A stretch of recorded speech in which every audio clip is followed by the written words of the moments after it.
It's an honor and a thrill to address this group of distinguished alumni and supportive friends and cavelling parents.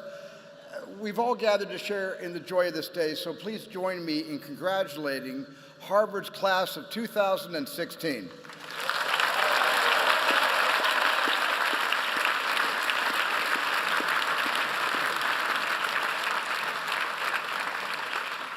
I can remember my own college graduation, which is easy since it was only 14 years ago. How many of you took 37 years to graduate? Because like most of you, I began college in my teens. But sophomore year, I was offered my dream job at Universal Studios, so I dropped out. I told my parents if my movie career didn't go well, I'd re-enroll. It went all right. But eventually, I returned for one big reason. Most people go to college for an education, and some go for their parents, but I went for my kids. I'm the father of 7, and I kept insisting on the importance of going to college, but I hadn't walked the walk.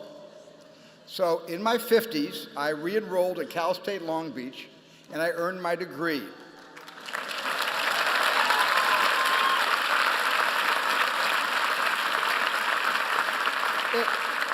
I just have to add, it helped that they gave me course credit in paleontology for the work I did on Jurassic Park.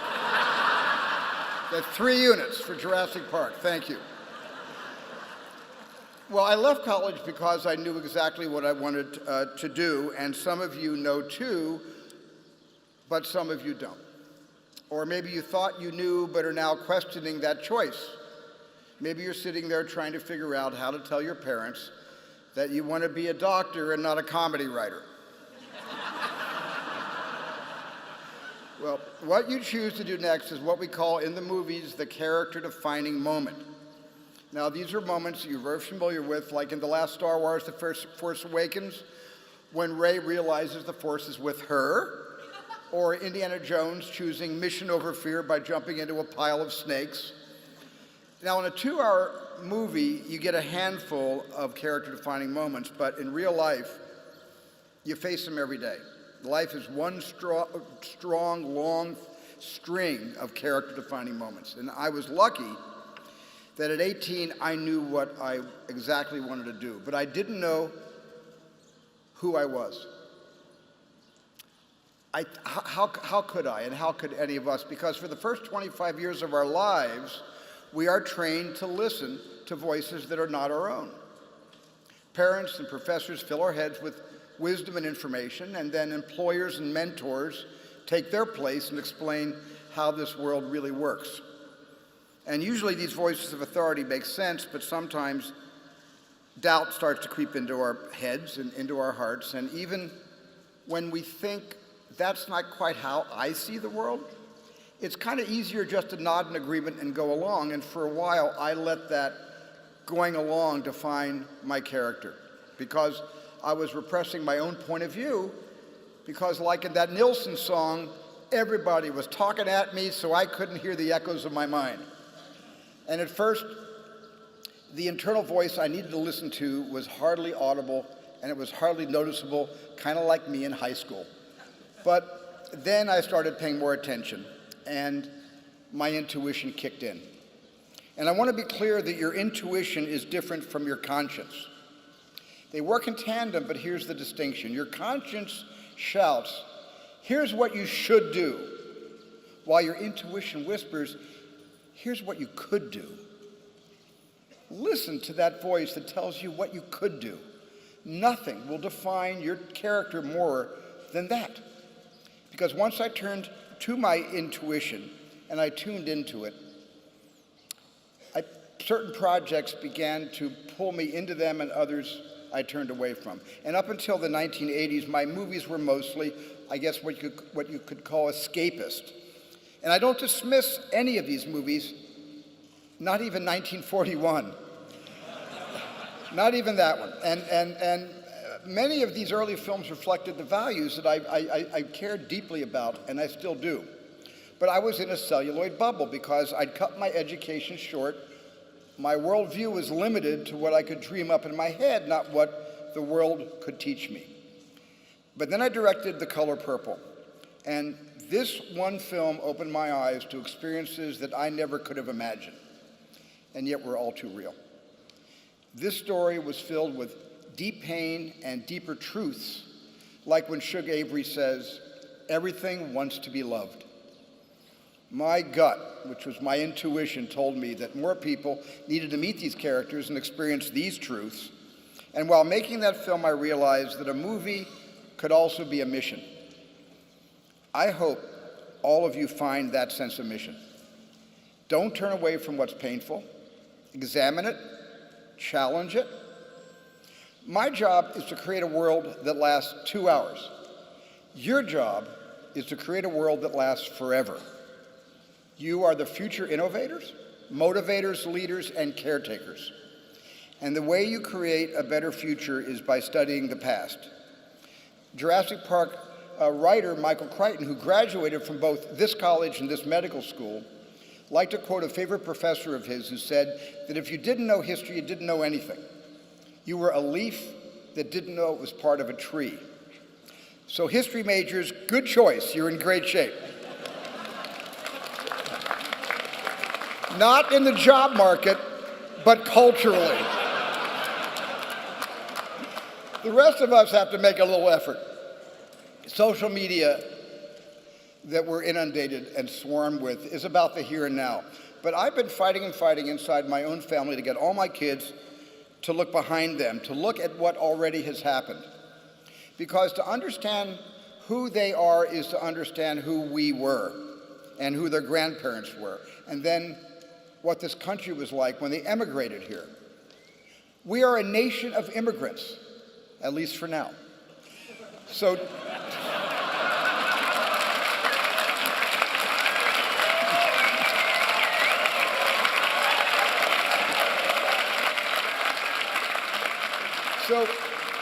to me, this means we all have to tell our own stories. We have so many stories to tell. Talk to your parents and your grandparents if you can, and ask them about their stories, and I promise you, like I have promised my kids, you will not be bored. And that's why I so often make movies based on real-life events. I look to history not to be didactic, because that's just a bonus, but I look because the past is filled with the greatest stories that have ever been told. Heroes and villains are not literary constructs, but they're at the heart of all history. And again, this is why it's so important to listen to your internal whisper. It's the same one that compelled Abraham Lincoln and Oskar Schindler to make the correct moral choices. In your defining moments, do not let your morals be swayed by convenience or expediency. Sticking to your character requires a lot of courage, and to be courageous, you're going to need a lot of support. And if you're lucky you have parents like mine, I consider my mom my lucky charm. And when I was 12 years old, my father handed me a movie camera, the tool that allowed me to make sense of this world. And I am so grateful to him for that, and I am grateful that he's here at Harvard, sitting right down there.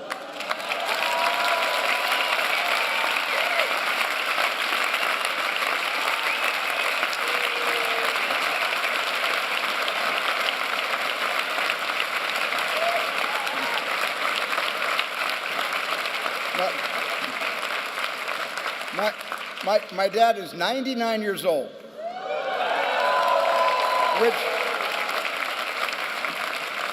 which means he's only 1 year younger than Widener Library, but unlike Widener, he's had zero cosmetic work.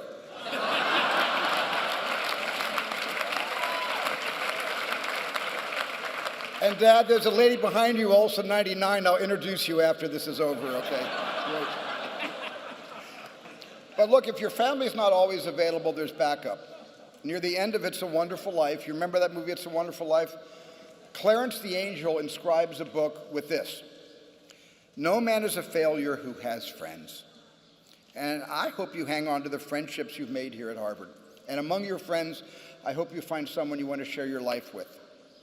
I imagine some of you in this yard may be a tad cynical, but I want to be unapologetically sentimental. I spoke about the importance of intuition and how there's no greater voice to follow. That is until you meet the love of your life. And this is what happened when I met and married Kate. And that became the greatest character-defining moment of my life. Love, support, courage, intuition. All these things are in your hero's quiver, but still, a hero needs one more thing. A hero needs a villain to vanquish, and you're all in luck.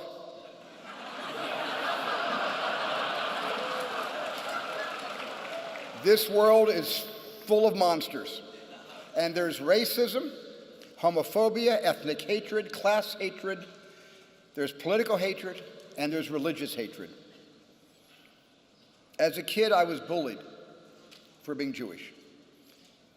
This was upsetting, but compared to what my parents and grandparents had faced, it felt tame, because we truly believed that anti-Semitism was fading, and we were wrong. Over the last 2 years, nearly 20,000 Jews have left Europe to find higher ground. And earlier this year, I was at the Israeli embassy when President Obama stated the sad truth. He said, we must confront the reality that around the world anti-Semitism is on the rise. We cannot deny it.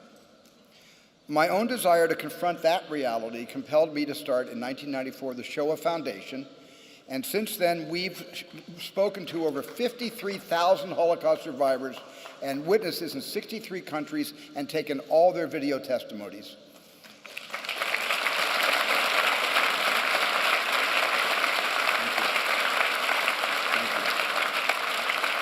And we're now gathering testimonies from genocides in Rwanda, Cambodia, Armenia, and Nanking, because we must never forget that the inconceivable doesn't happen, it happens frequently.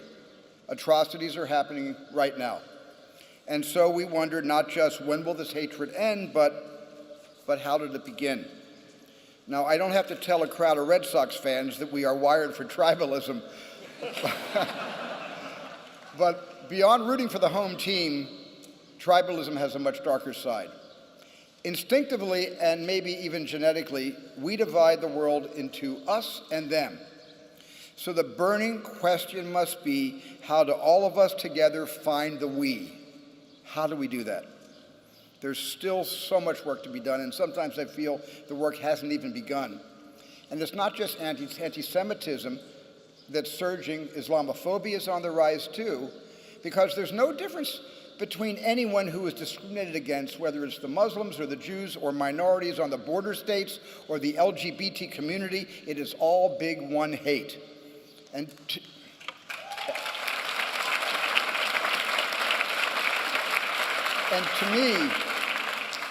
to me, and I think to all of you, the only answer to more hate is more humanity. We gotta repair. We have to replace fear with curiosity. Us and them will find the we by connecting with each other and by believing that we're members of the same tribe and by feeling empathy for every soul, even Yaleys. And no, this is good. My son graduated from Yale, thank you. And make sure this, whoa. But make sure this empathy isn't just something that you feel. Make it something you act upon. That means vote, peaceably protest. Speak up for those who can't, and speak up for those who may be shouting but aren't being heard. Let your conscience shout as loud as it wants if you're using it in the service of others. And as an example of action in service of others, you need to look no further than this Hollywood-worthy backdrop of Memorial Church. Its south wall bears the names of Harvard alumni, like President Faust has already mentioned, students and faculty members who gave their lives in World War II. All told, 697 souls who once tread the ground where we stand now were lost. And at a service in this church in late 1945, Harvard President James Conant, which President Faust also mentioned, honored the brave and called upon the community to reflect the radiance of their deeds. 70 years later, this message still holds true because their sacrifice is not a debt that can be repaid in a single generation. It must be repaid with every generation, just as we must never forget the atrocities. We must never forget those who fought for freedom. So as you leave this college and head out into the world, continue please to reflect the radiance of their deeds, or as Captain Miller in Saving Private Ryan would say, earn this. And please stay connected. Please never lose eye contact. This may not be a lesson you want to hear from a person who creates media, but we are spending more time looking down at our devices than we are looking in each other's eyes. So